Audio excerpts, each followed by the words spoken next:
കർക്കിടക വാവ് ബലിതർപ്പണത്തിന് ആഴ്ചകൾ മാത്രം ബാക്കി നിൽക്കുമ്പോഴും വർക്കല പാപനാശം തീരത്തെ തോടിനു കുറുകെ അപകടാവസ്ഥയിൽ നിലകൊള്ളുന്ന ഇരുമ്പു നടപ്പാലം അറ്റകുറ്റപ്പണി നടത്താൻ പോലും തയ്യാറാകാതെ അധികൃതർ. ബലിതർപ്പണത്തിന് ലക്ഷങ്ങളാണ് പാപനാശം തീരത്ത് എത്തിച്ചേരുന്നത്.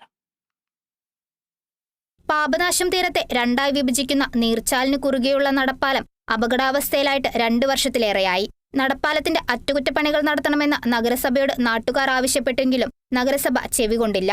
ഇരുമ്പ് ഷീറ്റ് കൊണ്ട് നിർമ്മിച്ച പാലം ഏതാണ്ട് നിലം പതിക്കാവുന്ന അവസ്ഥയിലാണ്. ഒരാൾ കയറുമ്പോൾ തന്നെ പാലം ശക്തമായി കുലുങ്ങും. നടപ്പാലത്തിന്റെ മുകൾ ഭാഗത്ത് ഇരുമ്പ് ഷീറ്റ് ദ്രവിച്ച് വലിയ സുഷിരങ്ങളും രൂപപ്പെട്ടു. ഉപ്പ് കാറ്റടിക്കുന്ന ഒരു കടൽ തീരത്ത് ഒരിക്കലും ഇരുമ്പിന്റെ ഒരു പാലം പ്രായോഗികമല്ല. ഇപ്പൊ തന്നെ ഒരാൾ പോലും നടന്നു പോകുമ്പോൾ പാലം ഇളകി ഏത് സമയം വീണു പോകാവുന്ന അവസ്ഥയിലാണുള്ളത്. പാലത്തിലൂടെ നടക്കുമ്പോൾ അപകടമുണ്ടാകാതിരിക്കാനായി ചെടിച്ചട്ടിയും റിബണും കൊണ്ടാണ് ഈ ഭാഗം വേർതിരിച്ചിരിക്കുന്നത്.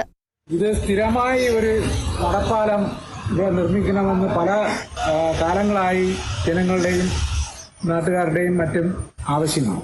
അത് ഇതുവരേക്ക് നടപ്പായി കണ്ടിട്ടില്ല. ബലിതർപ്പണത്തിനായി ദൂരെ സ്ഥലങ്ങളിൽ നിന്നെത്തുന്നവർ പാലത്തിന്റെ അപകടാവസ്ഥ അറിയാതെ കൂട്ടമായി പാലത്തിൽ കയറുന്നത് അപകടത്തിന് വഴിവെക്കുന്നു. പാലത്തിന്റെ പ്രാധാന്യവും അപകടാവസ്ഥയും മനസ്സിലാക്കി കോൺക്രീറ്റ് പാലം നിർമ്മിക്കണമെന്നാണ് നാട്ടുകാരുടെ ആവശ്യം. Kerala vision news, Thiruvananthapuram.